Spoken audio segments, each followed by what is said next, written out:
And we are live, right on time for the very first triple digit, triple D. Oh my goodness gracious, blah, blah, blah. I can't, wow. 100. Triple T has made it to 100. Wow. I'm going to let that sink in for a quick second. And couldn't do it without you guys. Otherwise, I'd just be talking to myself, which happens a lot, but it's not quite as interesting. For those of you tuning in for the very first time or watching the recording for the very first time, my name is TJ Zebel. I lovingly refer to myself as a professional problem solver, and I always finish with, no, I don't know everything. I just have a unique way of asking questions and helping people drill down to solutions. And if I can't find the solution, I have a really robust, awesome network of people that I can pick from to try and find the answers.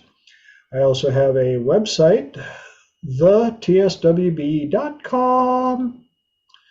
thetallskinnywhiteboy.com. Yes, that's what it stands for. Don't look up anything else because there are some definitions that don't agree with tall, skinny white boy. I also offer a free 30-minute consultation. That is your opportunity to spend 30 minutes with me talking about anything you want to.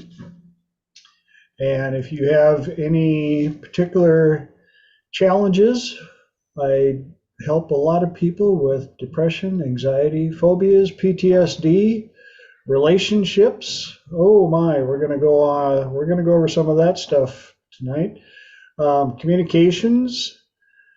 I do corporate coaching. I work with athletes all the way from elementary up to professional level. And there's Sabo, part of the amazing tribe that we've got here. YouTube. Hi, Mom. Made it to 100. And for those of you in YouTube land, do me a favor, click the subscribe, ring the bell, leave comments, and then leave comments on your comments because I like to read the comments. And for those of you that have been here a number of times, have I missed anything? Don't think so? Well, then I get to move on to the other part that I like to do on Triple T's. Anybody got anything exciting they'd like to share from the last 7 days since we were here last when I was riding in a car out in the middle of nowhere? Again, thank you, Lenora Edwards, for hosting because, yes, the signal did drop, and if it wasn't for you, we would have had half of a Triple T 99. So, anybody got anything they want to share from the last 7 days? Anybody? So nothing that I would say absolutely extraordinary. I noticed over the last couple of days, I don't know about you guys, but wholly energetically heavy, just really a lot of challenging things to navigate through. So I don't know if anybody else experienced that. I did reach out to a few people asking for their insights on how else. And I love the one that Fran has always mentioned about pulling out a list of things that help. And I was pulling out a lot of stops and I still needed to call in more and more assistance. So just, yeah, that's definitely going to be a topic in the second hour. How to navigate that. Yeah, hate to say it, but remember when I talked about holidays coming up and protect your energy, and we had global energies that were going to be messing with people's? We thought October was bad, but it's still, October built the car and it's still rolling. So, But we're here. We're here, we're making it. Anybody else got anything they want to share quick before we dive into topics for triple digit triple T? All right. Sometimes no news is good news. Well, topics for number 100. And I was wondering what was going to come up, and before I announce them, I do have an announcement that I've been holding off for a little bit. I bet you know what it is, don't you? Yep, I will be presenting at Hypnothoughts Live next year in July. Whoop, whoop, whoop. Congratulations! You? I ain't gonna lie, I was a little nervous because last year they accepted my talk and then life got a little complicated and I couldn't make it. And I felt bad about having to bail, but they were kind enough to offer me another chance. So I will be in Vegas, and that would be awesome if you could be there as well, Savo. Cool. So, and as I understand, they are still sending out confirmations. So anybody that did send in a application and haven't heard yet, don't give up yet. So back to topics. This week's topics: holiday lessons, FOMO, and triple P. So, holiday lessons. Oh my goodness gracious, have my clients had some fun over the weekend with the relatives and the energies and driving and traveling and staying and all the above. And it made me reflect on what was it, 2 weeks ago, 98, I think, when I've covered holidays are coming, and protecting your energy, being careful of the energy vampires. Scorpions will do what scorpions will do, but also understanding, keeping a close eye on diet, what you're eating. And a couple of my clients are having cold symptoms right now, even though they said they weren't around anybody that was sick. I said, well, how much sugar did you consume? A little more than usual? A little more than your body's used to? Guess what the answer was?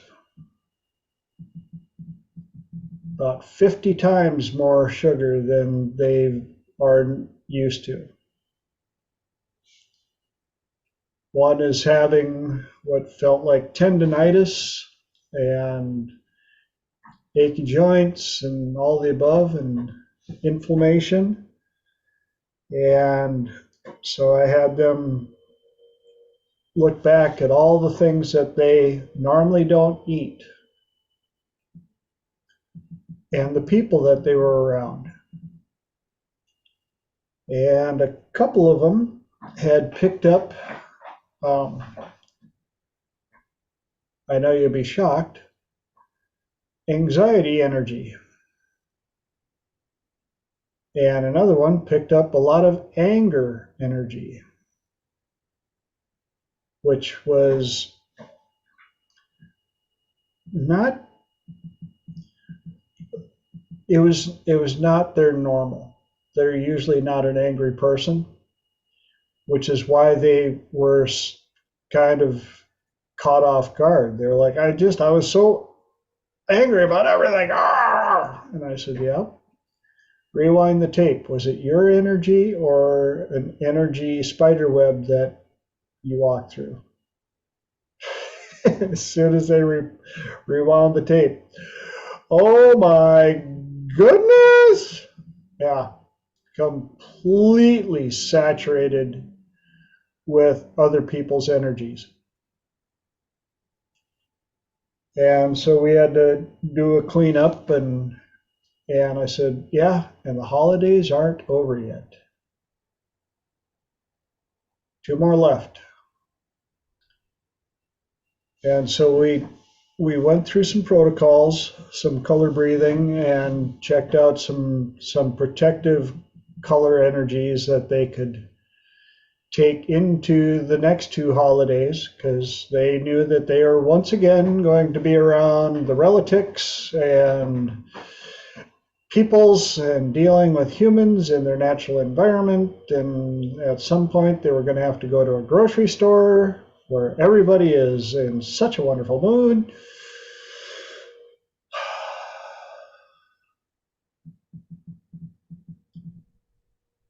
And they were going to have to be very diligent about energetic hygiene, keeping close track of their thoughts and keeping themselves on track, and realizing airplane rules. Take care of yourself first. Linda, I know this is weird, but people are smiling at me in the grocery store. That is a testament to your energy. Thank you. I was having a blast when I went to the grocery store, because I had a lot of energy to dump off. And I took a lot of the anxiety and anger energy that had been caught on me, and told myself, energy is energy. How can I convert it and utilize it? So I turned it into playful energy and decided this world needs so much more playful energy. And I just decided to have a blast. I was going through the grocery store, pushing the cart, jumping on the back and freewheeling, and I was complimenting people, doing my flyby compliments, and it's amazing the reaction that you get. People right now, I think, especially during the holiday season, are so starved for the playful energy. Everything is so, oh, we gotta, don't forget, and we gotta, and they're coming here and take it, and make sure it, and you look at the poor kids that are stuck in that situation, and it's not hard to tell which kids are caught in the households that are drenched in negative and anxiety energy. The other funny thing about it, they're the ones that absolutely lit up when they saw me being an adult kid. Music came on, I'm in the aisle dancing, complimenting the kids. Those are cool shoes. You go, Batman.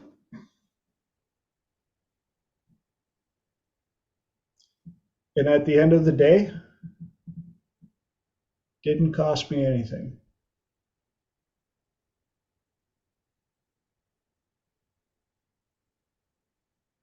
So, anybody got any other holiday lessons they want to share with the crowd? Fran, yay!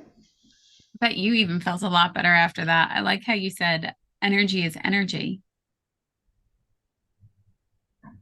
Nothing means anything until you label it. That's awesome. I can't find the place to raise my hand. Anybody else? Yes, Linda. I was in the grocery store, and at this particular grocery store, they have free cookies for kids. And this young man came up, and I'm guessing 7, 8, somewhere in there. And he asked the lady behind at the bakery, could he have a cookie? And so she handed him a cookie, and then he wanted to know if he could have one for his brother. And she said, 1 cookie per kid. And he kind of got this look on his face and started to walk away. And I said, hey, excuse me, wait, young man, come back here, please. And I turned to her and I said, I'd like to have a free cookie. And she said, what kind do you want? And I turned to the kid and I said, what kind? And he showed me the one that he already had. He wanted one exactly like it. And I said, I'll have one of those, please. And she took the cookie and gave it to me, and I gave it to the kid. And he walked off, and he did have a little brother. And last time I saw the two of them, they were standing beside each other, eating on their little cookie. And I know I pissed off Miss Krabby Bakery lady, but I understand you have to follow the rules. But come on, for heaven's sake, little kids. So I was proud of myself at being proactive and taking on this grump and getting the cookie for the little boy. Yep. Awesome. And Hello. hello. And in these holiday times, there's going to be a lot of people that are going through tough times. Cookie Lady, we don't know what her challenges were, but I'm super glad that you found a solution to make, even if she can be mad if she wants to be, until she sees the kid smiling.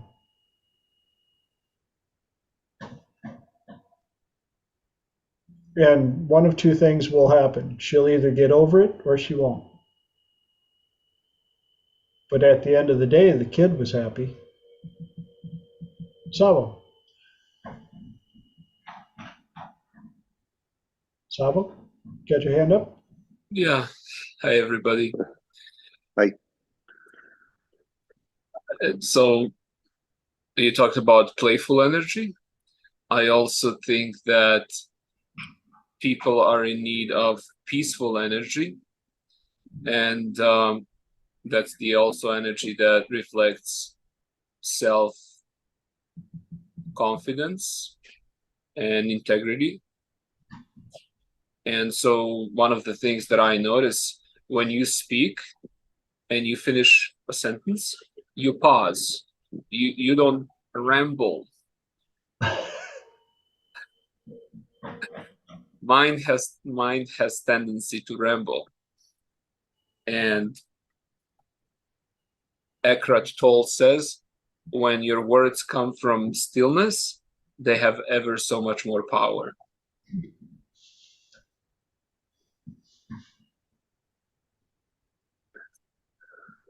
Mark.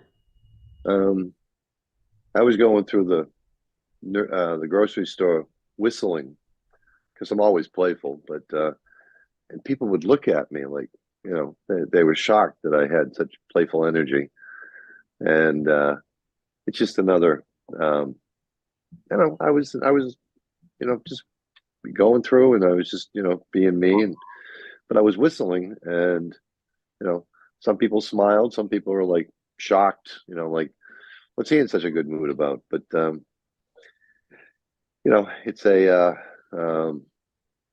again, I want to talk about, ask this question later for, you know, input, but it's just a way to reinforce your own psychic energy, your psychic armor, you know, the color breathing, you know, being in a playful state, you know, but you know, again, it's impossible to be depressed and whistle at the same time. It just doesn't work. It's incompatible. So I was going through the grocery stores, you know, whistling to the whatever Christmas song was on. And That's it. thanks for sharing that, Mark. I agree. Just like with dancing, that's why I enjoy when I'm out in public or whatever, or at a store and song comes on. I have no problem moving and grooving, and people like, and you can tell the ones that are shocked, like, how can you show that kind? How can you be that raw and open, like in public? Why not? Made you smile. Try it once. That's the other thing. If you just have a big grin on your face and you're smiling at everybody, it's a few people can resist, but it's really hard. Yes.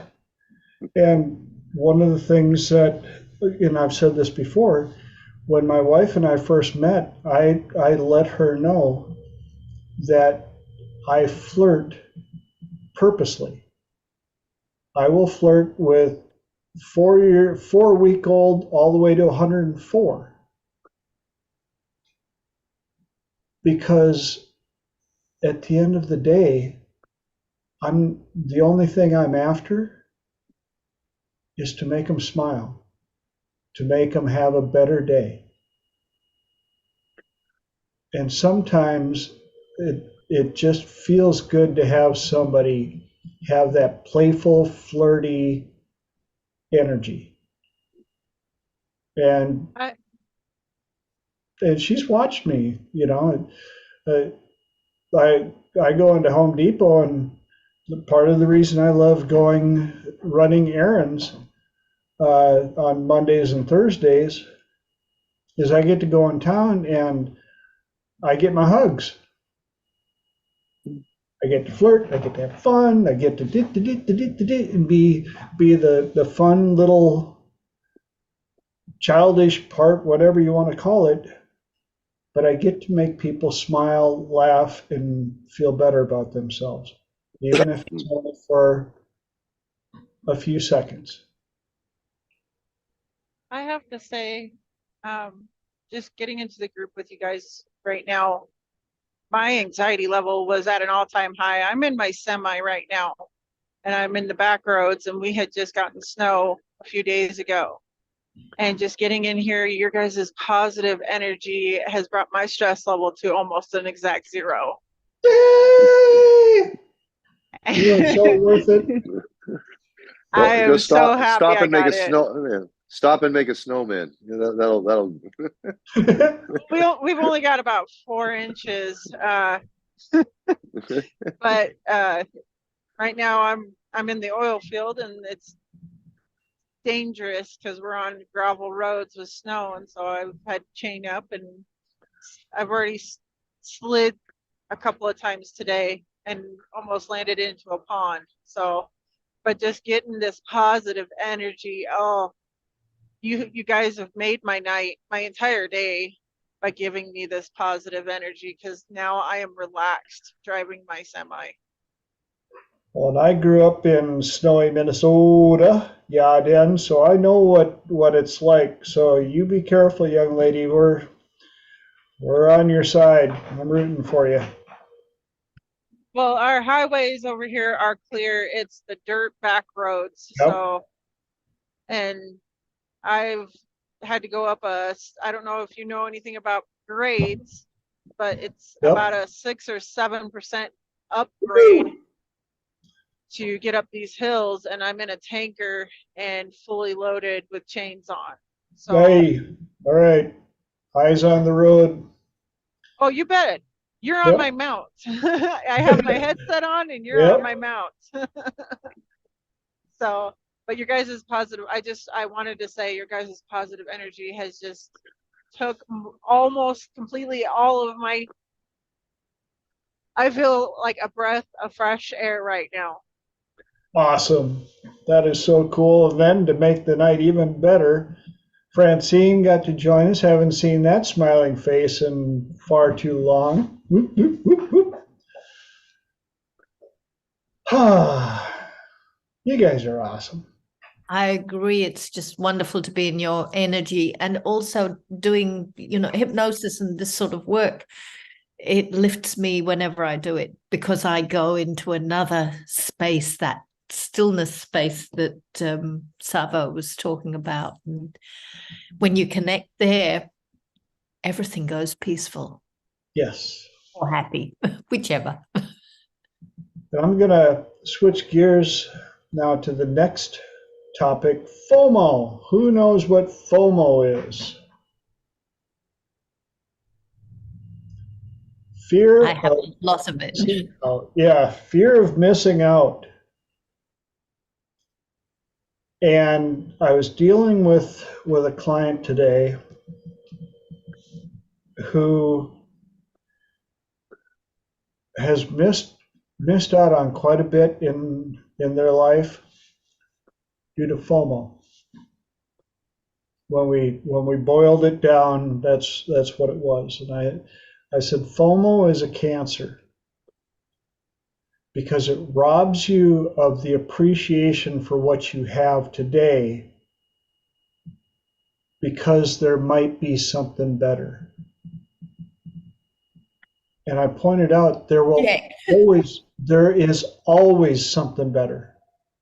Even when you get the something better, there's something better. And even when you have the absolute best, FOMO will rob you of that because you think in your head that there might have been something better. Fran. Oh, I so object to your wording, because I think FOMO can be a useful thing. It does tend to mean that I take on too much, but it stops me missing out on things. I'm always involved. It has got a good side to it. It's involvement, it's getting in there. And if you have regrets about it all the time, that's a different kettle of fish, but it can be a motivator. And didn't like your wording there. No, that's why I have people here to help make sure that we see as many sides as possible. I'm glad you brought that up, because yes, FOMO can be utilized to push you to get as much in as possible. Most of the time when I deal with it with clients, they're so depressed because of FOMO. Well, if I only this, well, if I just, my job sucks and I should have something better. And I said, well, in fact, one of the things today was their job. Their job sucked. And I said, okay, so they'd just done an extensive interview process for another job. And I said, so what was it about this other job that was an improvement? Well, it was about double the pay, and I would have the ability to learn some new stuff. And I said, so if your current job offered you double the pay and the ability to learn some new stuff, you'd stay? Well, no. I said, then it's not the pay and it's not the new stuff. What is it? And when we boiled it down, they had been at this place long enough that they focused on all the stuff they didn't like about the job, and there had to be something better out there. Fran, you got your hand up? Can I jump in? Because yes. What you're describing to me, I'm going to take a different perspective. Good. What you're describing to me is grief from unfulfilled dreams, which is different from fear of missing out. Cool. And I think you have to treat it differently. In my opinion, I've just been assisting one of my daughters who's had a really, really unfair work situation happening, and trying to turn it around so she can actually use the poop that's happening as rocket fuel to think, okay, how else can I handle it? How can I use this to motivate me? How can I turn it into something positive? And how can this apparent tragedy actually be a good thing? Once you reframe that, there isn't FOMO. I mean, there's things could have gone better, but it's what can I do with it now? Yes. Yeah, that's my point. And the funny part being you brought that up was when my client told me that they had gone through this extensive application process and got turned down. I said, awesome. And they're like, huh? I said, what did you learn from it?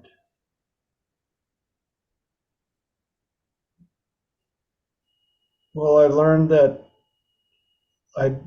I want better.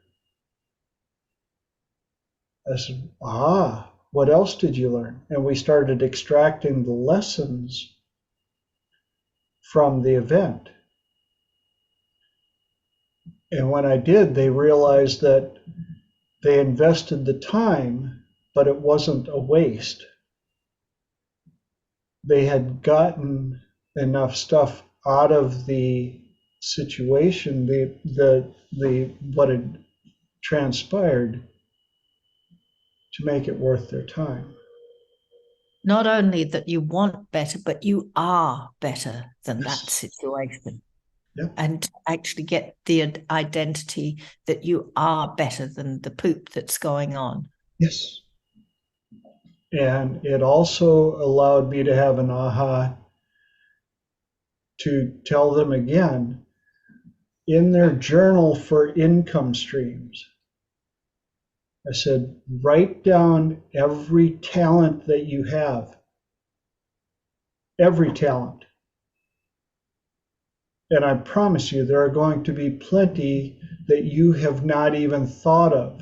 So allow other people to help you with this, including your coworkers.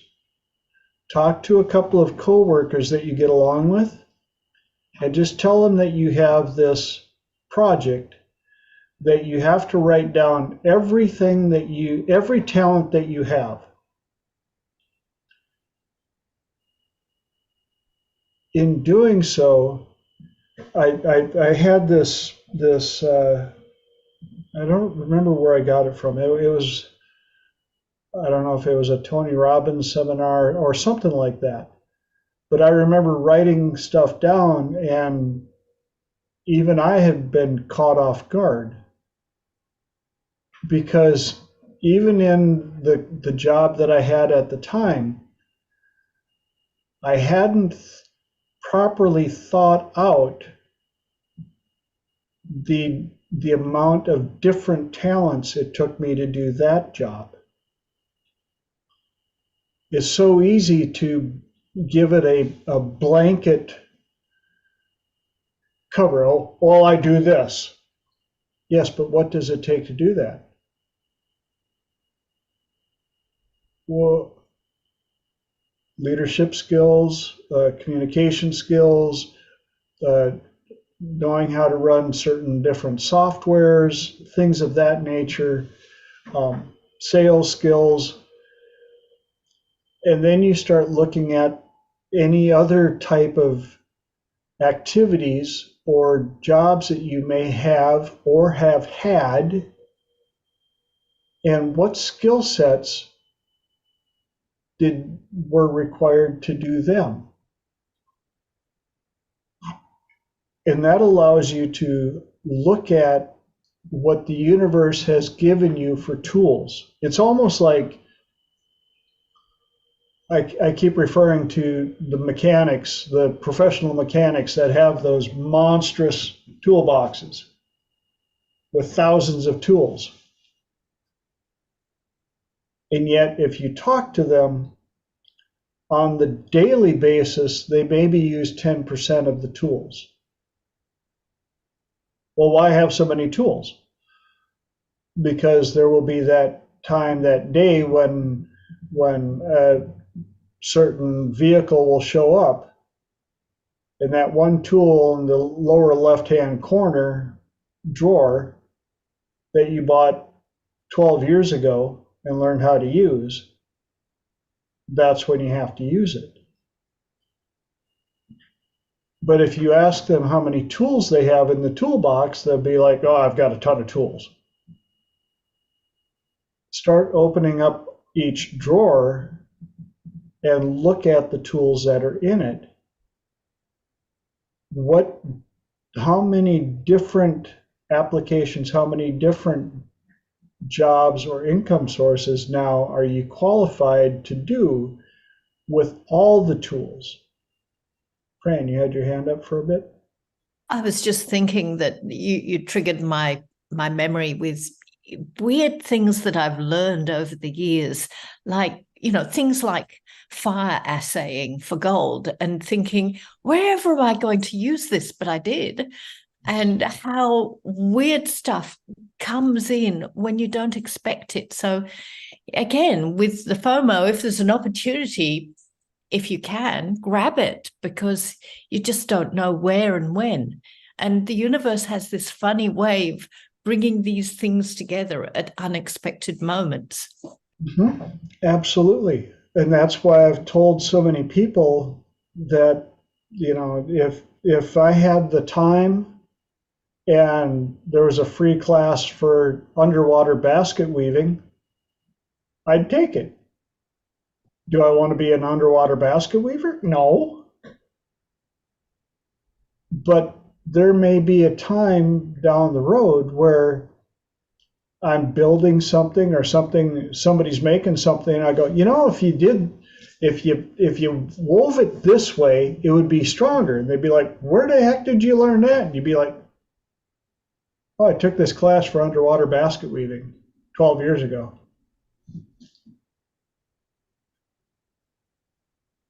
And so make sure that you don't leave out any of the knowledge that the universe has blessed you with. Because somewhere out there is an application, I guarantee you, that will blow your mind, that needs somebody with all of your combined talents. Mark. Yeah, I was doing a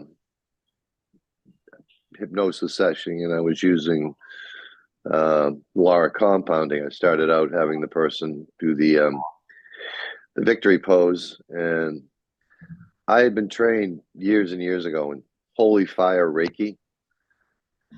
And after going through the training, I'm like, there's just no way I can use this in my office. And then I was starting the session, and I'm like, wait a minute, they're just standing there. I could comb out their aura, with the holy fire Reiki. It just popped into my mind. So I just started combing through their aura, getting all the tangles out while they were doing the victory pose. I was like, okay, well, I finally found an application for something I thought I'd never use, and funny thing happened. again, the client we're stocking feet, and I think I missed a part because she jumped up on my chair because we were standing, and I think there was a part of her that realized, hey, there's a part down here you didn't smooth out. It was like, and she was still doing the victory pose, and I'm like, okay, well, the next time I'll make sure I get it all out, But I was just combining the something I never thought I'd use. I'd been trained in it, evaluated, didn't think I could ever use it in my office, but popped up. So sometimes the things that you learn, come to you. The universe says, well, hey, maybe you can use this here, So gave it a shot. So maybe I'll do more of it. Absolutely. That's why I tell people never stop learning. Francine, get your hand up. I thought that FOMO, fear of losing out, was when people are just watching people on social media and idolizing them and thinking they were missing out the other people's lives, and they were like addicted. Oh, so I'm right. I would also think that if you have that kind of problems, maybe just reaching out to groups like this group or the group Fran is doing online or in real life, just take a time out from, I have been taking time outs from the internet and social media, and I'm just limiting myself, and I found I'm much better as well it's no point to just be all the time on it, well, I have lots to do now, Yes, awesome. So happy for you. That's great. Yes, I never thought we could afford a house.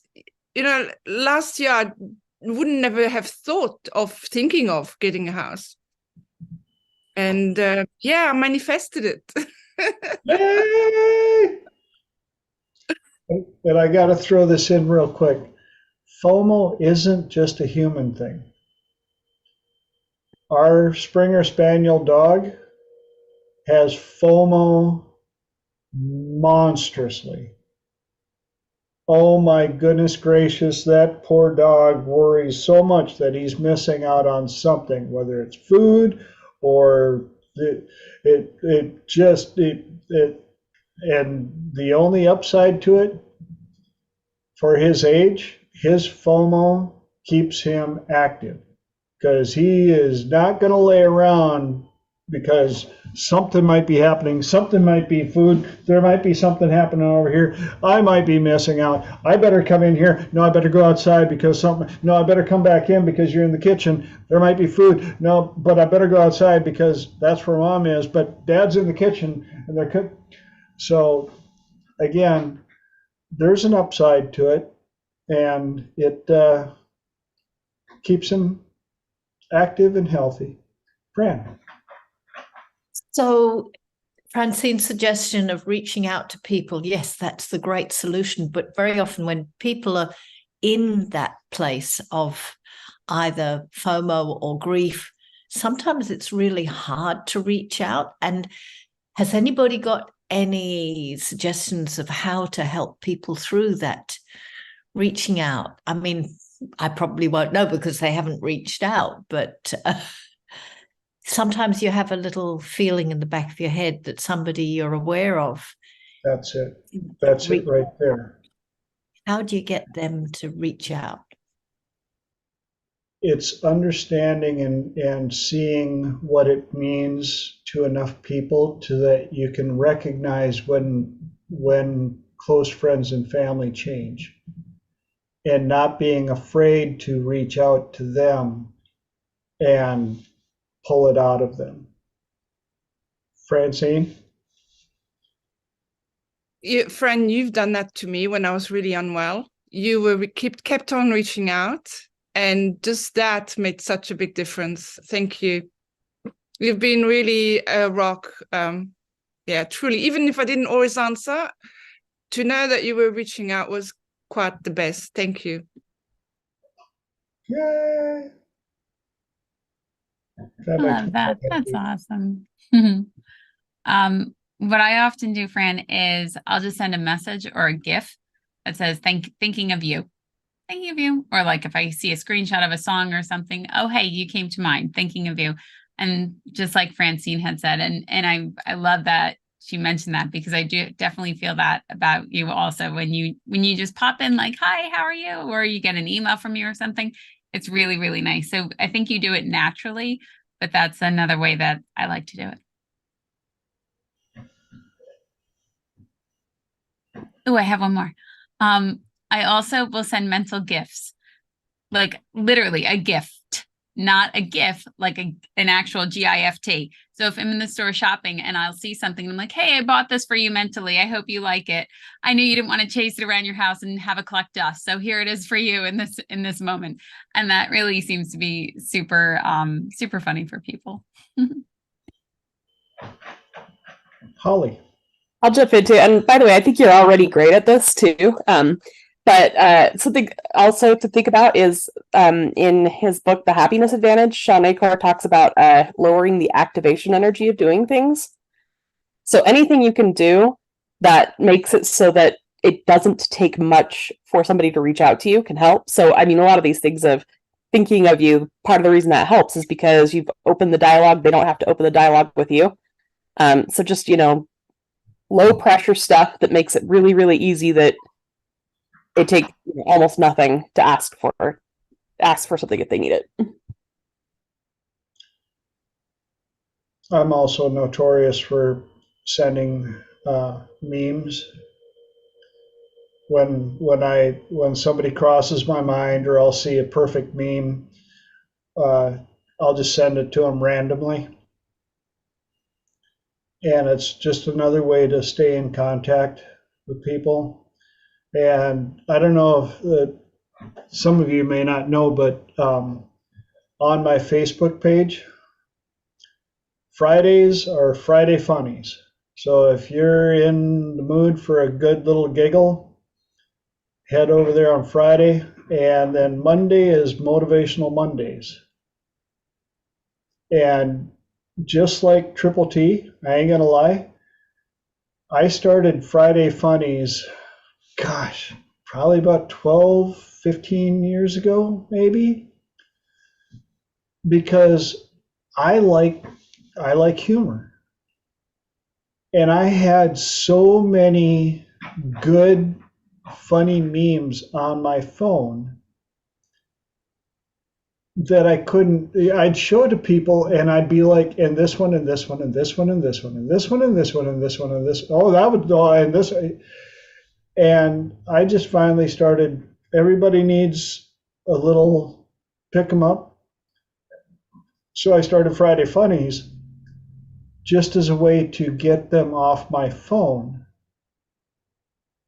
And I didn't know the impact that it had until I would show up, I would post late or forget, and all of a sudden I'd get a message, hey, it's Friday. We're going to start without you. Like, come on. And then I started running across I had all the motivational ones. And so I started Motivational Mondays. Same thing. If I'll forget on a Monday, get a little busy, all of a sudden I get a message. It's Monday. And I always thank them because it blew me away how widespread and the effect that it had on people, because I was judging by whether or not people would, I didn't get any likes on this one. And sure enough, I'd talk to somebody and I'm like, oh, that one was funny. I'm like, dude, could you like it? Well, I was busy. I just, it popped up. I thought it was hilarious and went on. And I realized that we make more of an impact than we think we do. And on that, I used some of your beautiful funnies to send on to somebody who I knew was feeling down. I discovered afterwards that they were actually experiencing some paranoia. And when I sent the deviled eggs, which were $6.66, image to them, they didn't react very well. And I was asked to stop sending them, but Well, you can't please everybody. yes, yes. And I've gotten some of the same type, like, what do you get? As long as your heart was in the right place, you know. And that's the thing about humor and all that stuff. What one person thinks is hilarious, the other person has issues, and you just can't deal with the issues. That's theirs. And that gives us 9 minutes to finish out. See if I can get all three in on 100. Triple P. And you guys are going, We got triple T, there's triple D, diners, drive-ins, and dives. What's triple P? Well, that's a new name that I'm trying out for my wait to date protocol. And it's my perfect person protocol. And I know that I tell people don't go after perfection, go after excellence, but EPP just didn't sound the same as triple P. And with all of the holiday energies that have been going on in the universe since October, the clients that I have going through what I now call triple P have been tested as well. And one in particular, their person that they latched onto before they were supposed to latch on to anybody hit them with a bit of information that they said was like a hit in the gut.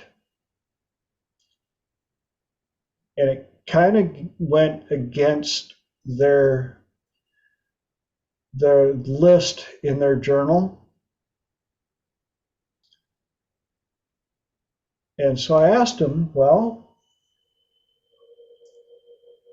scale of 1 to 10, 10 high, where are they now? They're a 9. I went, wow.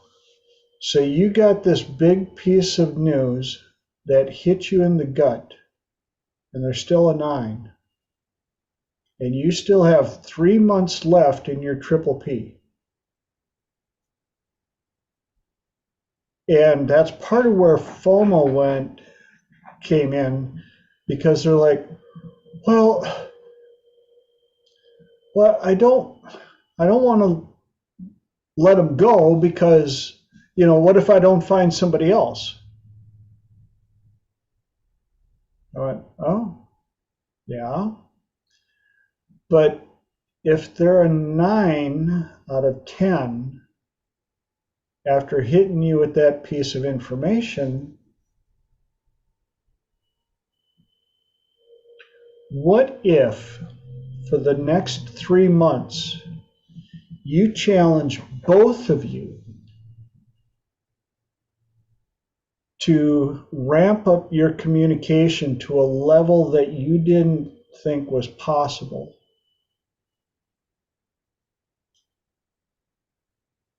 Adamantly, raw, full-on communication, but also this came at a time where both of them kind of felt that their mojo had kind of disappeared. Again, remember, October was basically announced that it was going to be an absolute feces storm for energy. And the vehicle was built and it's still rolling.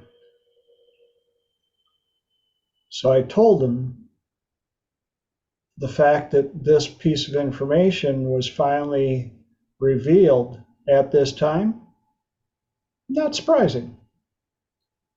What are you going to do about it? What lessons did it teach you? What did it point out about what is important to you in your values and criteria for your relationship? And it made some things very clear. I said, okay. So things got very clear, and you also noticed that you needed better communication, and you wanted your mojo back. They have a date tomorrow night. So I challenged them. How are you going to approach this date? You want to role play? And they're like, no, I'll just do it. I went, yeah, that sounds nice and dangerous.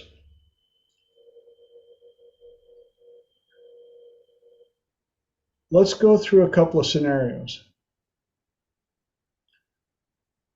And they were kind of stuck in a worst case scenario mindset at the time. And I said, well, what's worst case scenario? Let's play with that. I'm sure you have 3,000 scenarios you could think up just like that, because most people that are in a worst case scenario mindset love to tell you how many ways it can go wrong.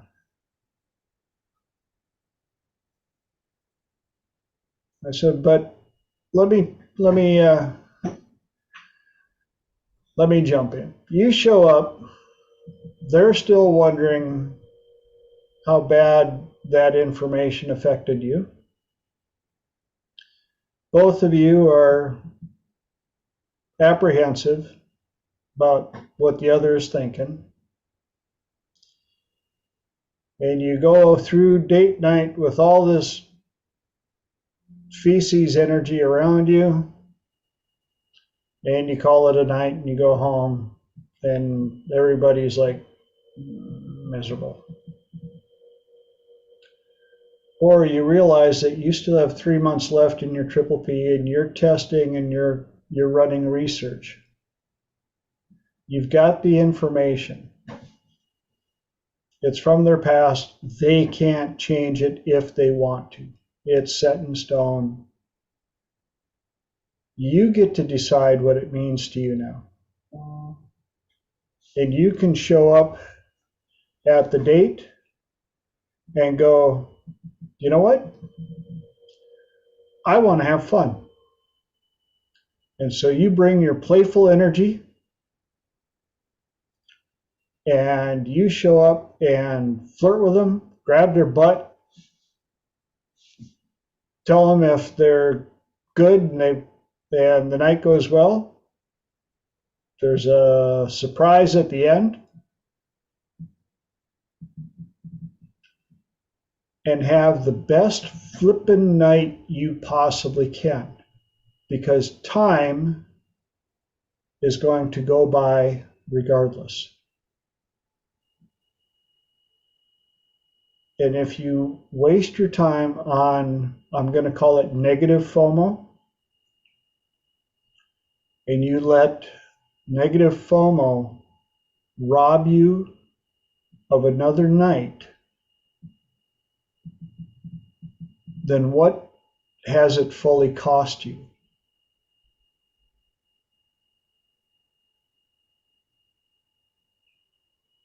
You've got 3 months left to be the person that you want to be in a relationship with for the rest of your life. With this potential partner, if you show up and go, all right, here's the scoop. We've hit a downspout, whatever. We hit a dip. We hit a pothole. Blah blah blah. Here's the new rules. Raw communication. If you don't think I can handle it, it's better to you tell me now than me find out later. We're both going to work on our communication skills to bring them up, because if we're going to be doing certain things for the rest of our life, that's going to be important. When they talked to me about how it felt, I went, yeah, one of your values and criteria sounds like communication. But how are you at communicating as well? Communication needs to be a two-way street. You cannot demand high-level communication from somebody if you're not communicating as well. Fran, you got your hand up. This is slightly off your topic, but it's related. I need some advice, please, of how I could have done it better, or how I can in the future do better. I have had an area officer for my volunteer fire brigade work, who I've had 4 telephone conversations with, where I've ended up shaking with fury at the end of it. And I feel like he was setting me up to object to something and then complain at me arguing. I felt gaslighted, and he really made a meal of him countering what I said, to the point where I thought, we are just not communicating. And I told him I wasn't going to communicate with him anymore. He could talk to the captain from now on. So how could I have done that better? I was so angry. How could I take the emotion out of it for me? How could I actually communicate with somebody who's, I think, being really argumentative and telling me I'm argumentative? How could I do it better? Chris Voss teaches a lot of this in an amazing way. There's another person that I follow on Instagram who covers these type of conversation styles. There's a number of them, especially when it gets into the argumentative type state. One of the ones that impressed me the most was looking them straight in the eye, pick one eye, usually the left eye, look directly in their left eye and go, say that again. What? No, say it again. And making them repeat an accusatory or a derogatory takes the energy away. And then the follow-up to it is, can't believe you used that. And when they're like, what? Well, so that's the best you got? That's what you decided to go with, huh? All right, well, interesting. And it reflects the energy right back at them. And I've had to use it a couple of times. It's amazing how effective it works. It sounds too simple, but the simple non-reactionary looking at them and going, say that again. If they're using it as a straight attack, you can tell immediately. The ones that are innocently thinking, are innocently saying those things, out of a lack of conversational skills will also reveal themselves. Does that make sense? Over the phone? What's that? And over the phone? Same thing. Yep. And you don't say it like you didn't hear them. And you can actually tell them to say it again a couple of times. And the more times you make them repeat what they said, the more notches they lose. It's pretty effective. Lenora, you got your hand up. A few things that I find really helpful, Fran, especially when you're on the phone. The nice thing is that when you're on the phone, you can pick any posture you want. And the more that you can give yourself authority, the better it will be. So one thing that I really like to do, especially if I'm on earbuds and the person is trying my patience, I will only use one earbud because it's less stimulating to my brain. And I'll also really focus on how I'm talking, and I'll control my pace much more. And I will intentionally speak slower, and I will intentionally use a different tone. And even if as they're raising up, yes, I understand that. I'm following you. What I also am asking you to consider is, and the more you can manage your authority and manage your pace, you will hold your posture much, much easier because you have so many things going on. And ultimately, you want to be the one in power and in control in the conversation, period, end of story. How can you maintain that when they're losing their stuff? That's okay. That's on them. You want to do your best to manage because you can then think clearer, and then you can think and talk them into circles and get them where you want. So those are some techniques that I like to use when people are trying my patience. Love it. I've noticed I hold the phone over there when. Oh yeah. Yepper. Also recognize the power of the pause. Look at that little catchphrase. Yeah, there's immense power in the pause. Holly, you got your hand up.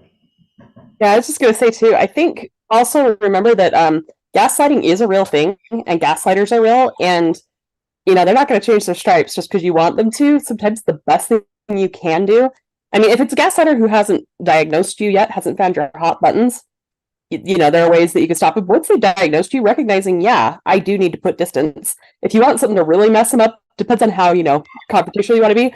You could also laugh and then just say, oh my gosh, for a second there, I thought you were being serious. You really got me. It makes it really hard for them to repeat it again and say, yes, I was serious. Good stuff. Sabo. So I've been teaching the last course for about 7 months now, and some people are graduating. And the last exercise to graduate is to do full therapy session with someone, whether that's parts integration, regression, all the stuff that we learn. And that's if they do it right, then they get some feedback. And if they pass that, there is the last part. It's called hot seat. And in this hot seat, the way it's designed, the person sits in the middle, and there is about 20 students. They go around, and we first go ahead and call out on all the shadows and all the judgments that we have with that person. And so it would be something like this. I judge you to be insecure. I judge you to be vain. I judge you to have overinflated ego. Yada yada yada. And then the person is. But the first thing the person does before that, let me rewind. They go ahead and they share the shadows they think they own. So they say, I am there is a part of me that's selfish. There is a part of me that's argumentative. There is a part of me, yada, yada, yada. And then everybody else shares the piece, and the person that's in the chair thanks everybody for sharing the judgments. Because really, and then the question is, I would ask, which one of these triggers you the most? And the person might say, oh, it was the one when they said that I'm a bad mom, or I'm a bad father, let's say. Okay, well, that's where the work is, right? So they thank everybody. And so there's two parts to this work. The shadow work is that the person in the chair starts to understand that every time they're being judged, they're being triggered. When they're being judged, it's an opportunity. It's a beautiful opportunity to look at the shadow, bring it to the light, and own that shadow. And the shadow it's not in the dark anymore. So it's not a shadow anymore. It's a powerful, like a Christ consciousness, sort of like full light being there, becoming. And then the second part of this exercise is where the person is in the chair. They say, because there's always gold with the shadow. If we go in the dungeon, we find that, then we find the gold too. We find the dark, we find the light. There's always two parts. And it's like the previously Fran and TJ were talking about whether they're missing out or not. And I realized there is two parts to that too. And there's two parts to everything. And so the second part is the gold. So the person shares what's my gold, and then everybody else shares the gold they see in them. And so for new students who are just before they ever experience a hot seat exercise, what they don't understand that every time they projected, they had judgment for someone, that's exactly what they have inside. And also the opposite is true. Every time they saw the gold in someone, that's the gold they have inside. So I welcome every time I ask now students and people in the groups I'm a part of to let me know about what judgments they have, because most likely we both have that. Great stuff. Thanks for sharing, Chavo. Appreciate it.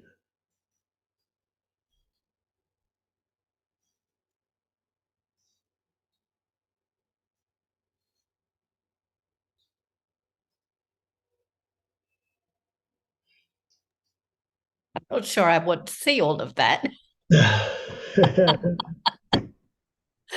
Now, if I'm judging him that way, maybe I have to look at what's inside of me. Again, the biggest, I find the biggest effective tool is understanding communication, gaslighting, narcissists, all the above.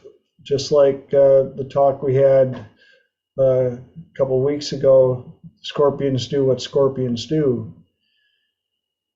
When you understand the scorpion, you know to stay away from the stinger. And even if they do sting you, it wasn't you that brought it on. Scorpions do what scorpions do. And so when you're dealing with somebody like that, the energy that's there, is it theirs or is it yours? And how much of that energy are you obligated to take on? Just because you're in a conversation, interaction with them, doesn't mean that you're required to take on the energy that they're pushing through the conversation. Which brings us to the other part. When the conversation is over, is it over? Well, I'm as human as many others, and oh, I should have said this. Oh, I should have said that. And then you find yourself rehearsing over and over and over for a play that you're never going to act in again. And at some point, you have to just go, enough. I did the best I could at the time with the tools, knowledge, energy, and that I had available to me. If I could have done better, he'd have been crying and no. Fran. I've just had to admit to myself that I do have the tools to deal with the situation, and I chose not because I was so pissy at him. Yep. And I still don't want to. So that's my choice. And you properly stated, it is your choice. Because even I've gotten into challenging conversations with certain adversaries that I knew that I had the ability to systematically slice them deep. And I chose not to because I also had that choice.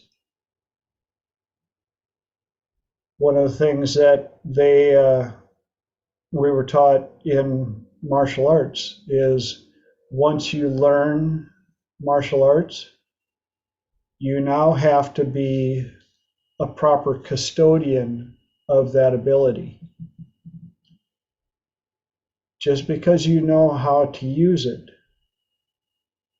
doesn't mean that you are required to in certain situations with people who could use a good throat punch every now and then. Just because they deserve it doesn't mean that you have to be the one to deliver it. There are other ways. You can let the karma police deliver the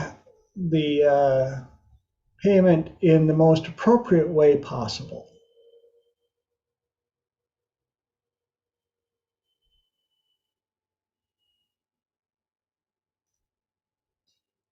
Good stuff. So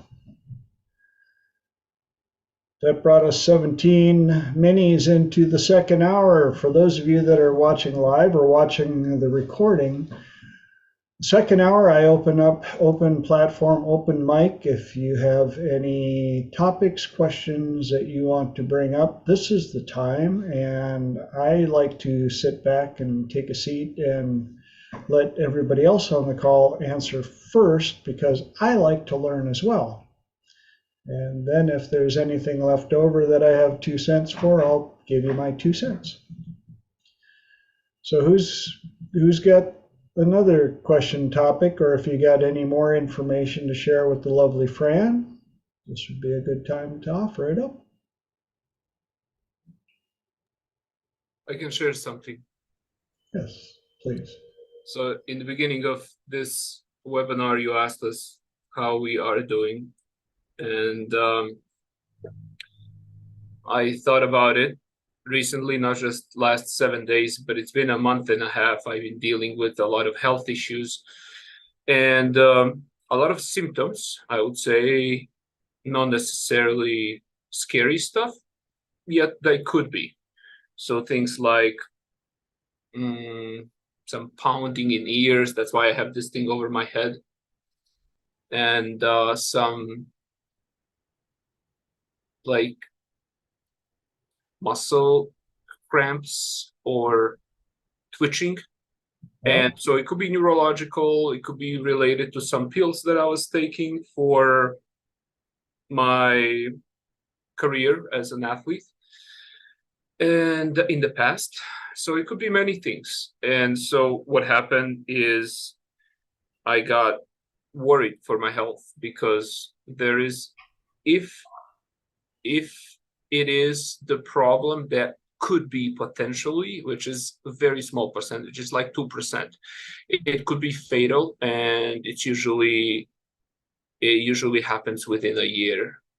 And so, and I got anxious, I got afraid, really afraid, and mainly because of attachments that I had.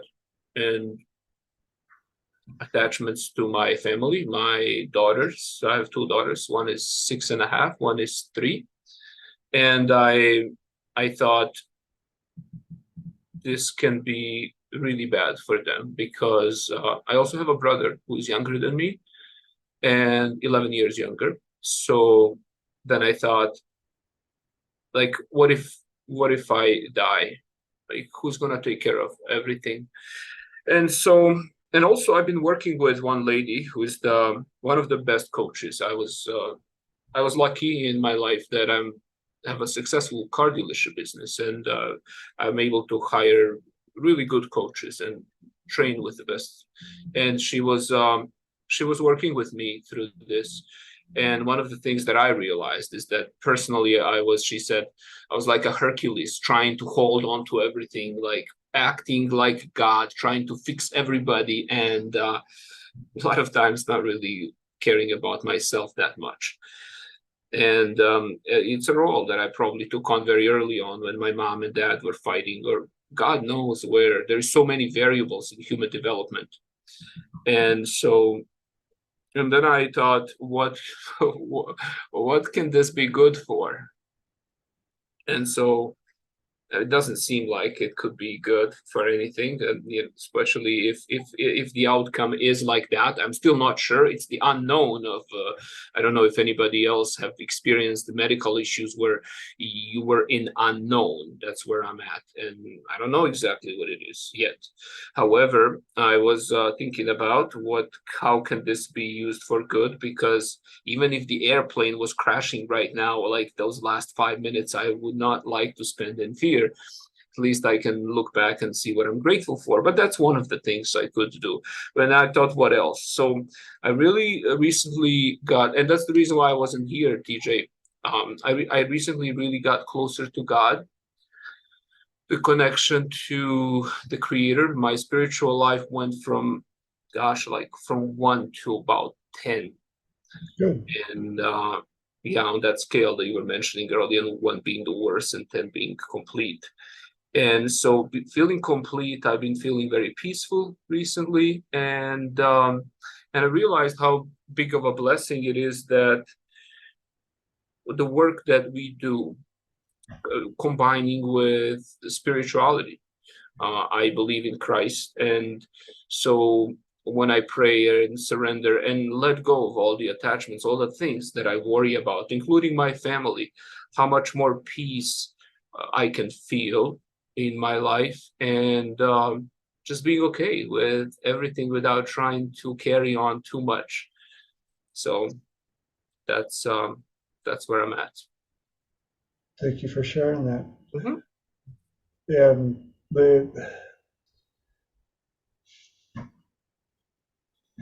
today, one of the things I brought up was the near-death experience phenomena, the protocol. I'm so glad that Ken Guzzo in California is teaching near-death experience protocol, because it is the one life event that sets people back and is one of the most life-changing events people go through. When we openly look at our mortality and realize that this isn't a rehearsal, this is the actual thing, and nobody gets out alive, what are you going to do with the rest of your life? And my client today that was so worried about this information that they got from their perfect person, I was like, really? So that's what's gonna take it and shoot the plane down. But heaven forbid if today all of a sudden you ate something and had a massive fatal reaction, and you made it to the emergency There it room is. on time and they managed to revive you. When you were like walking into the light, you're there, and all of a sudden, there you are back in You want your it? body. Smell it. What are you going to do different? What are you going to do different tomorrow? What changed in your importance, in your values and criteria? Tim McGraw, great song, Live Like You Were Dying.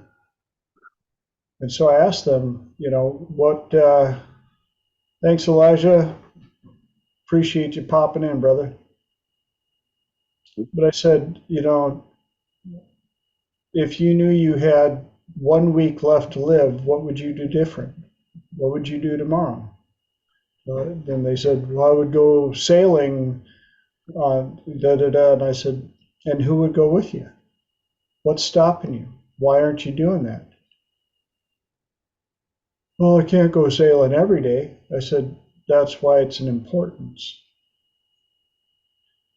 But they're also the one that was looking for a different job. And I said, why aren't you looking for a job that allows you to sail? Well, I don't want it to be a job. I said, you're looking at it incorrectly. What if your job just had that as a perk or part of the job or something of that nature?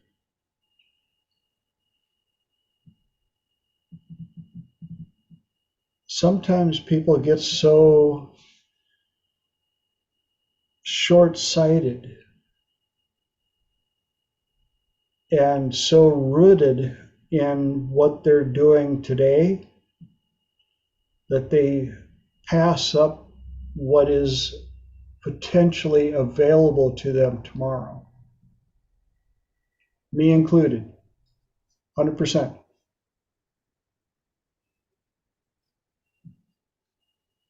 Don't get me wrong. There've been times where I look at some of the people that have gone through the most devastation, like the California wildfires, where they were absolutely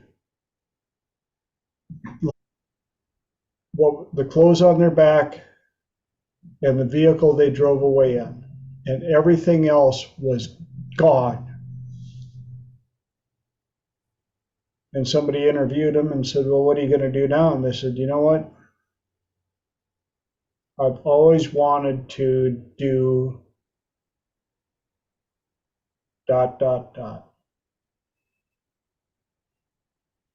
And I almost died in that situation. I think it's time to do it.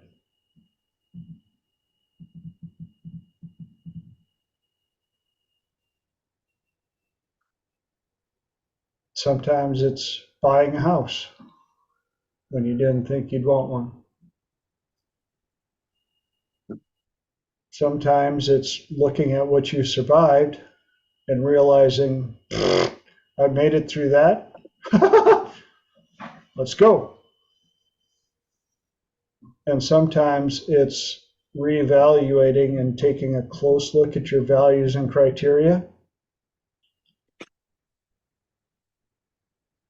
and going through a pretty strong assessment of what can stay and what can go. Should I stay or should I go now? Should I stay or should I go now? If I go, there will be trouble. But if you stay, it will be double.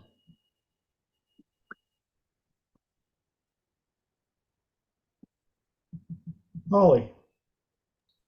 I'll say a few things. First of all, I want to say I think you already have found a lot of the good. It sounds like you're already really tapping into that energy.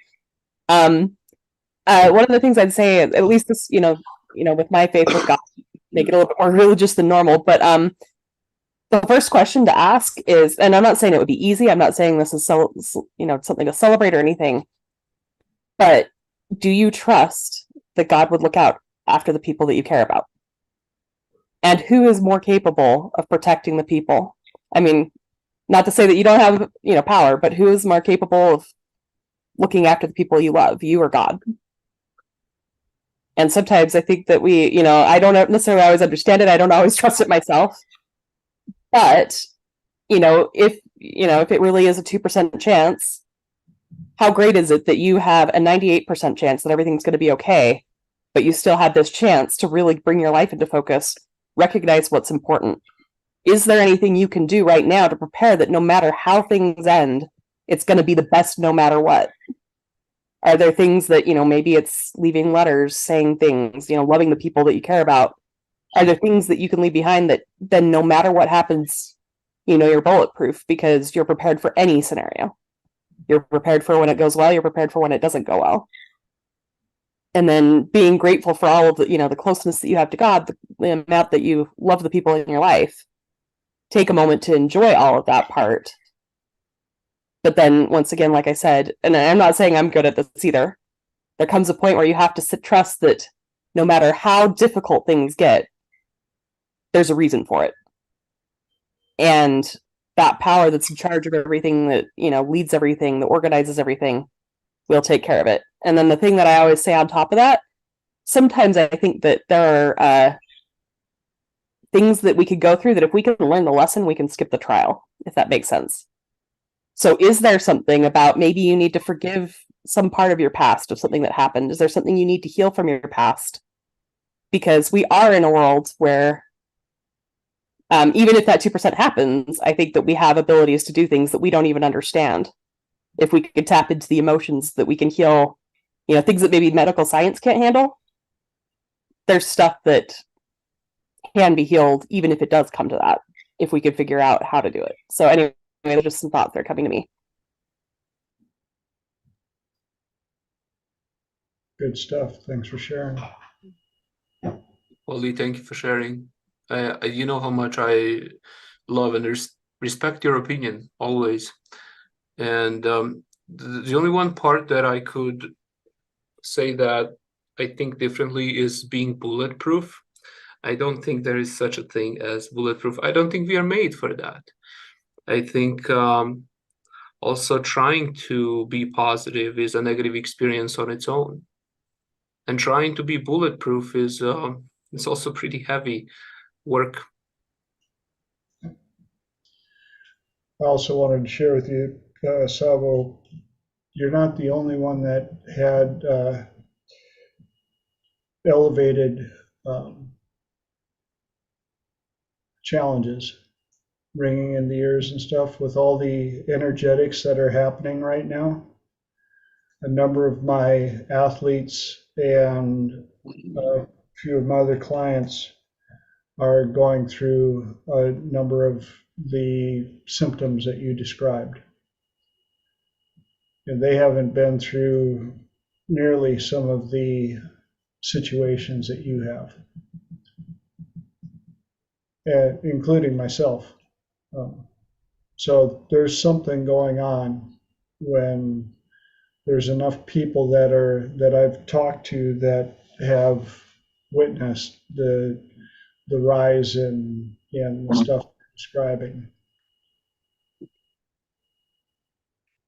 My ear ringing is my hearing fluctuates about 60%. And sometimes the ringing will get so loud that it drives me about nuts. One little trick that I learned from, ironically, an Instagram post was telling the guardians, whatever you want, to turn the energy down. The energy is just too high. And it's worked for me more than a couple of times. I'm just like, all right, The energy's a little intense here. Could you turn it down a little bit? Turn it a little bit more. That'd be fine. Okay, much better. So,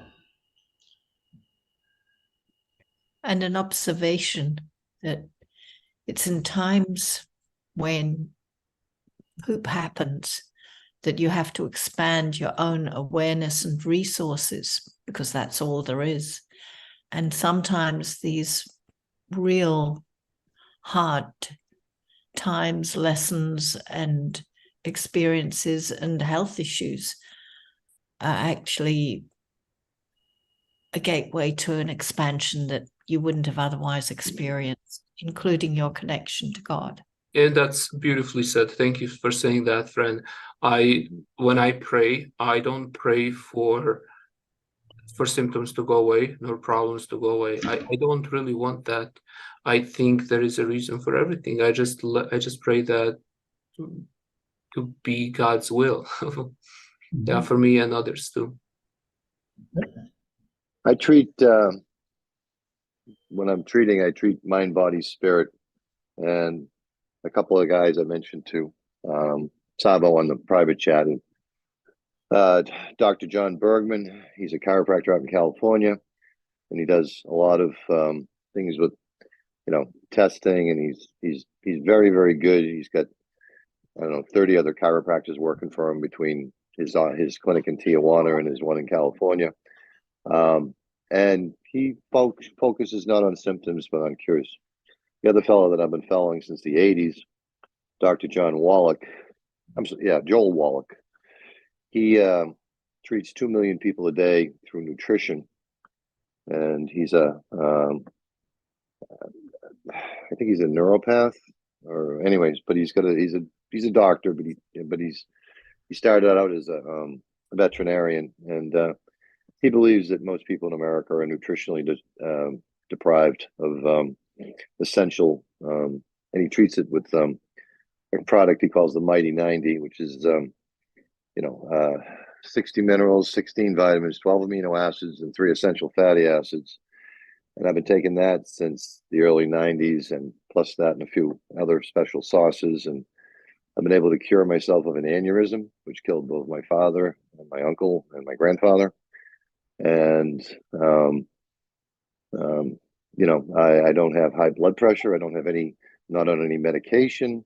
He has a book out there called It's All in Your Head. It talks about that the oculus, the cranial nerves coming out of your head get pinched, and that's where you experience a whole bunch of, like any pinched nerve, you experience a whole bunch of symptoms, because the oculus is getting smaller, it's calcifying, and there are ways to treat that.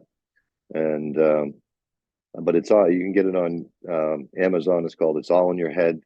And one of the things he talks about, I think it's the 5th cranial nerve, don't quote me, which causes ringing in the ears, because the nerve is getting, these 9 cranial nerves are getting pinched, and the outcome is certain symptoms.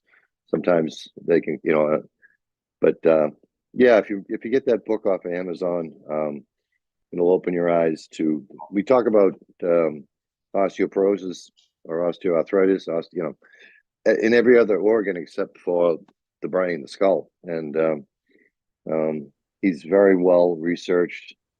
He's been doing this forever. He's in his 80s, and his energy level would exhaust every single person that's listening right now. So Is it this guy? Yeah, Dr. Joel Wallach, and he's been shadow banned and everything else on YouTube, and a lot of his, and Dr. Bergman, a lot of his stuff has been removed. But again, I've been following these guys for at least a decade, and I find them to be the most reliable as far as treating the body and curing. Like Dr. Wallach cured SIDS, because he sued the baby food manufacturers to put selenium in baby formula, proved it in court, and SIDS went away, because now all the baby formulas include selenium. And there's a whole bunch of stuff that we're not getting nutritionally, that we need to supplement to, and I don't want to and I don't want this to become an alternative medicine diatribe, but these guys know what they're talking about. Like I said, and he also cured. He gave a whole bunch of documentation to Jerry Lewis, and Jerry Lewis brought before the board of muscular dystrophy how he had cured muscular dystrophy in a bunch of patients, and they fired Jerry Lewis, and and put him on a gag. He put a gag order on him so he couldn't talk about it, and that's why Jerry Lewis stopped doing the Labor Day telethon. Yep. So, like I said, I take that stuff 2-3 times a day, and because I treat, I got to be my own, I treat mind, body, spirit. So I'm healthy. I'm on any medications. I don't have any high blood pressure. The aneurysm, the last time I had an echocardiogram, I couldn't find it. You guys know what did they speak? I'll stop right there. Awesome. Thanks for sharing that stuff. Appreciate it, Mark. Lenora, you got your hand up?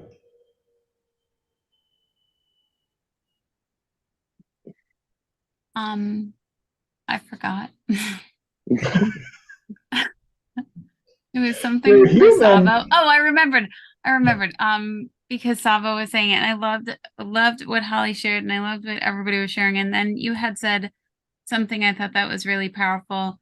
Trying to be positive can be a negative experience. And before you popped on the call earlier this evening, TJ had said like, "Oh, what's new with people?" And I had really been struggling the last number of days and collection of things going on, and it was working every angle that I possibly could. And one of the things was really leaning into anger and just being angry. And I was vicious. And I really stayed away from people as much as possible because they would have walked away from me had I not done that. And it definitely helped. It did not help as much as it had in the past. And I didn't know what else was going on. But today it's starting to feel a little bit better and a little bit better. And, I love that Ray had said being around all of you is truly something that lifted her spirits, because I could feel the same exact thing.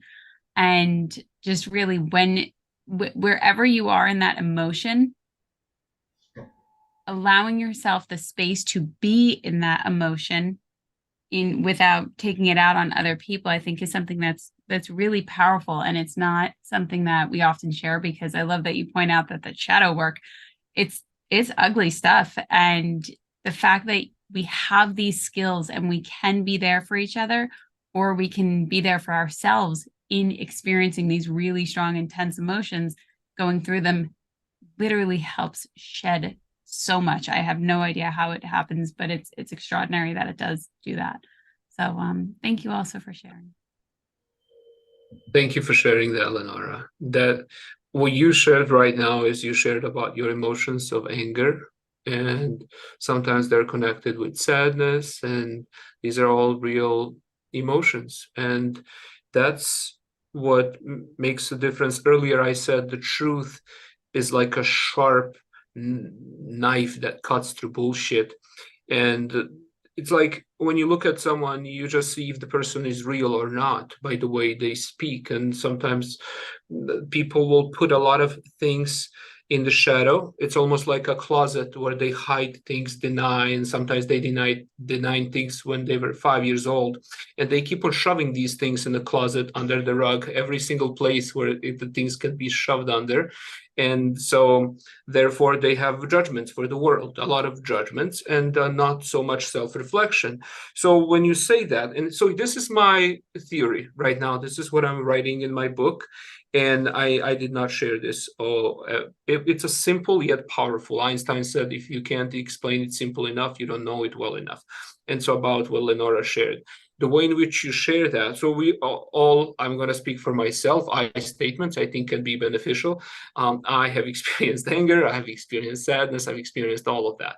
When people experience, here's my theory, why this is such a strong bonding in terms of connection and rapport, because when you share what you shared is a lot of people put these emotions in that closet where they hide things and deny things about themselves, but it's still a part of themselves. It's a part of themselves that wants to be recognized the most. So as you share that, people will find the connection. People will feel lighter about themselves. So you as a coach, you're experiencing issues. So people go, I'm not the only one. Yeah. But also some people don't say that because it's inappropriate to say that you're sad and angry and suffering, because then we are all supposed to be strong and put people in our frame and do the things that, early in hypnosis we learn. Well, it's just a stage, I think, in learning development. And so then now when you share that, that's really powerful. I find that with my clients, when I work with my clients, I share all these experiences that I've had. And then sometimes they feel a lot. It's just that experience one-on-one. There is not a fake plastic, therapeutic where I'm a therapist and I sit in the end of the couch and I write things down, but it's a connection one-on-one. So by sharing that, their shadow recognizes your struggle, and the connection is very powerful. So thank you for sharing that. Pavel, you are a prolific writer of journals. I know that. Have you published any books? Because you really should. You've got so much knowledge, know-how, and I can see series. And if you haven't considered it, if you haven't already done it, please give that a possibility. And I'm sure it's going to be more difficult because English hasn't been your first language, but you have got everything in there. And we need to see it in writing, in audiobook. Please give it consideration. Thank you. Thank you so much for saying that. I have so many of them on, like, I have this big table has so many different books, and yet still taking time on that. But I've seminars now that are really taking off, and thank God it's been great. It's been really life-changing. And I bring up shadow work because that's when really people change. I used to be very afraid to take people in for sessions one-on-one. I was terrified because people would say things that schizophrenic people would call me, people who've been depressed for decades. And when I really dive deep into shadow work and parts work, that's when nothing else can fix the problem, that fixes always. So that's that to me, that's the bottom line of my writings and learnings right now. Yeah, well, Back when that deep places where the dark stuff that needs healing is, that's where you got to go. Back when Sava was we were both just kind of neophytes with the hypnosis going on. I think it was out in San Diego to one of Dr. David's seminars, and he gave me a gift, an induction that went in deep, and we'd been there for an entire week, so we were just all tranced out, but it really made a huge difference in my life. And I just wanted to know that when you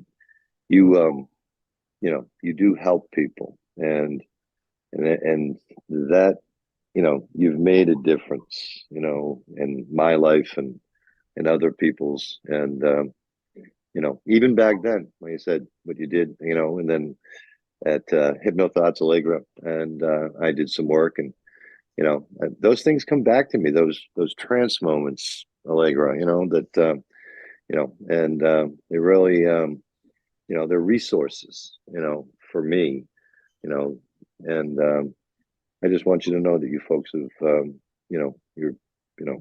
you're both important, and that what you do is never lost.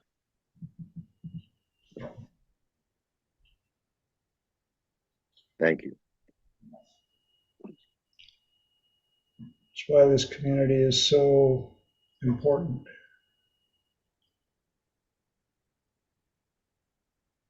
I think sometimes, especially those of us as agents of change, we may spend time wondering if we made a difference. And what keeps us going is because we get to see some of the changes that we made, some of the changes that we've made, which is why Dr. David said it best: anytime, anywhere, for any reason. And that's why I love my questioning affirmation. Whose life will I change for the better, even if I don't know about it? Because just like with reviews,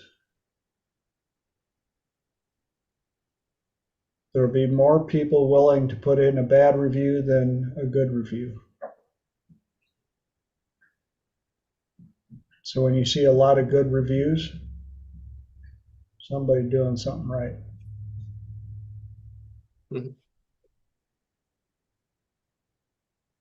And how many of you, sorry, and how many of you are good at actually receiving thank you? I know I'm real bad at it because it's important and it honors the other person for seeing and recognizing, and it's a gift back to them when you accept it. I would love to say something on this.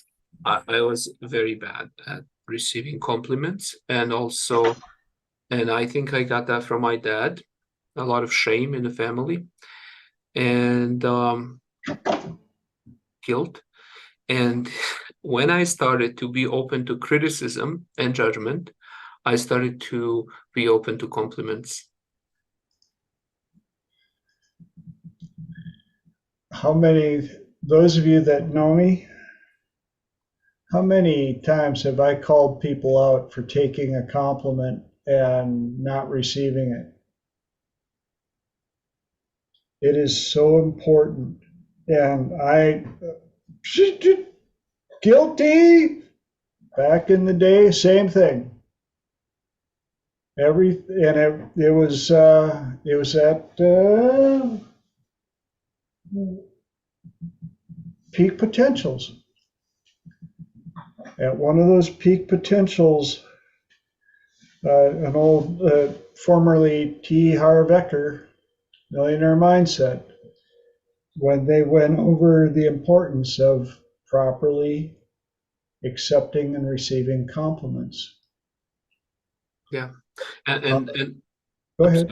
Sorry, I forgot to say something. So I just want to say that the reason behind this, the foundation. So if I'm able to be open to judgment and criticism, I'm being open, and as long as I can see the shadow, there is always gold on the other side. But here's what's behind this. Here's actually what Jung said about this. We become what we fear the most. So if I'm afraid of judgment, I'm pushing back. But also the same door in my chest is closed for anything else that comes my way. So I'm being closed. And yet judgment can be great. It can, if we are triggered, we can look at things. And if we are not, it can just, the energy can just go wherever it needs to go. And it all comes back to this understanding. What I'm starting to recently understand is that we are all the same. We are all connected and nothing stands alone. Ego is just like Dr. Wayne Dyer says, EGO, edging God out. So everybody is a part of us, and especially those who trigger us. They're the biggest blessing. So by accepting that, accepting compliments comes easy. And the key to hell also opens the key to heaven. Yeah, it's the same key. It's same key. Okay.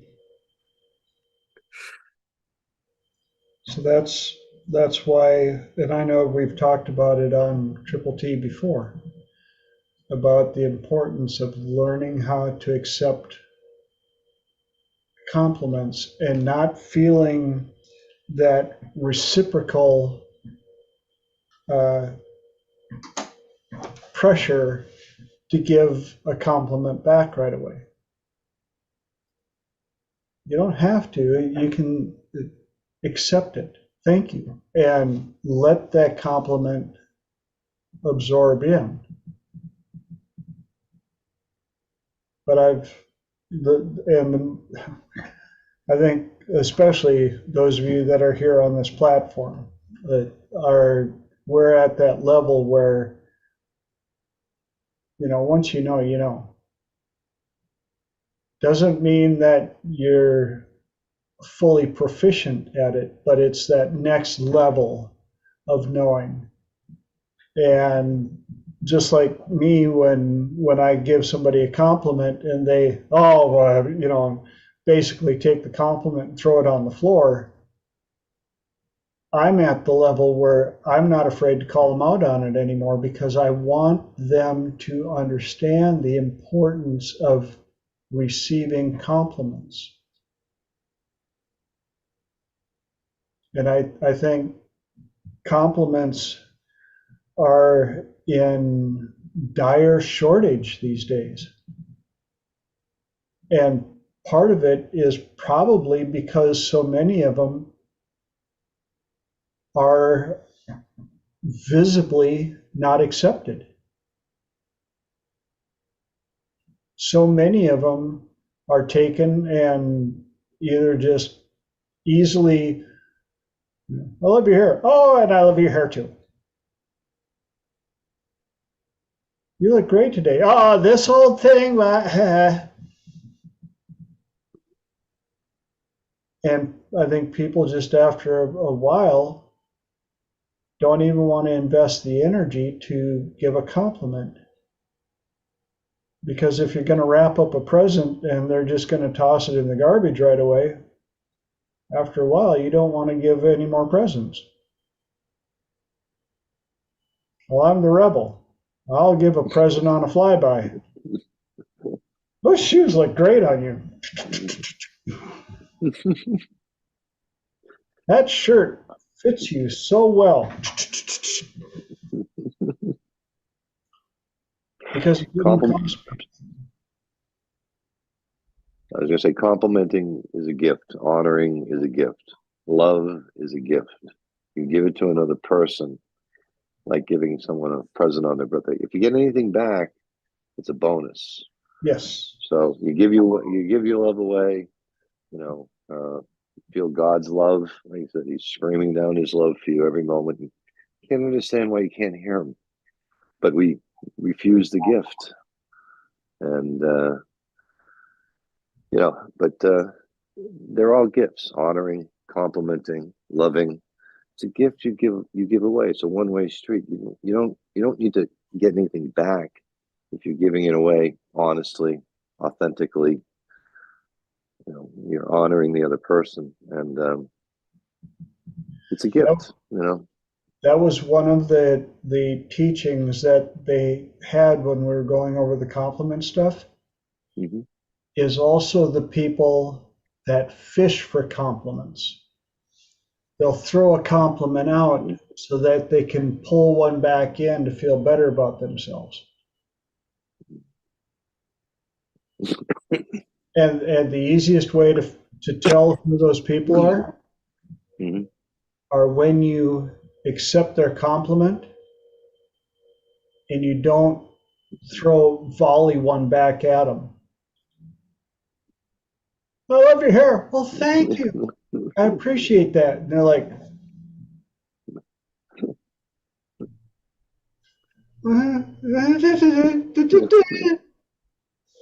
I had a 90-something-year-old woman approach me the other day, and she comes at me. She goes, "Oh my God, you're just so handsome.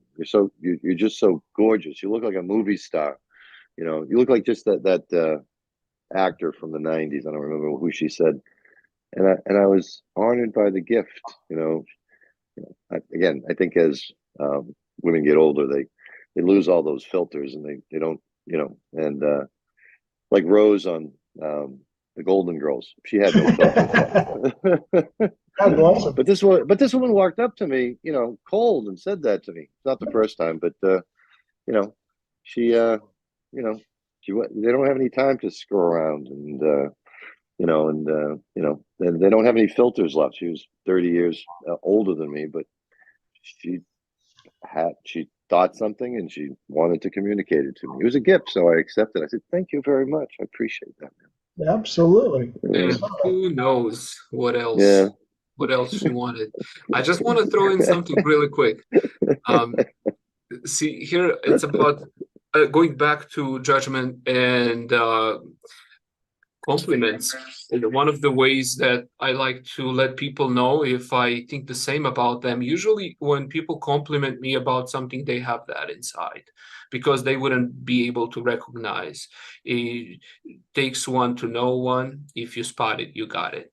And I let people know if I think that they also have that inside, and most of the time they do. And so that way I'm not rejecting the compliment, but also letting people know that's the goal they're also projecting outwards. And also just briefly about Christ consciousness, because Christ consciousness, Christ lived in light. He had no shadows. And what did he do when he was judged? Like TJ was saying, well, you don't have to give compliment back. It's the very same principle. When you're judged, or when I am judged, I don't have to judge back. And what did he do when he was complimented? He didn't compliment back. And that's just that flow of energy that TJ reminded me of. And TJ is probably going to want to close this meeting now. And I think if you can be in a place where you can accept the other person's world as it is for them, whether it's complimentary or hearing unhappy things about you from that person, if you can meet them in their world, it's the biggest gift you can give them. Yes. And speaking of gifts,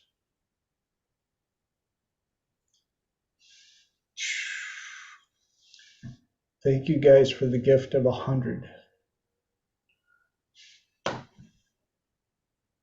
Happy 100. Wow. Wow. Yes, very happy 100. Yeah. 100 weeks ago, I didn't know any of you guys. Yeah. They just Don't stop. Keep going. Yeah, that's like I've said many times. I put it off for over 3 years because I didn't think I would have enough content for 3. And here we are in 3 digits. So, but as always, I also like to respect your guys' time because it's the one thing that I cannot reproduce and get back to you. And so thank you, thank you, thank you for investing your very important resource here on this platform. You guys are so awesome. For those of you out in YouTube, love you, Mom. We did 100. Hope to see you guys back here in 7 and for as many more as we can pull off. I appreciate every single one of you. Now, have an amazing week. Go out and live the best life possible. Be nice to each other. And love you all. All those good things. Woo!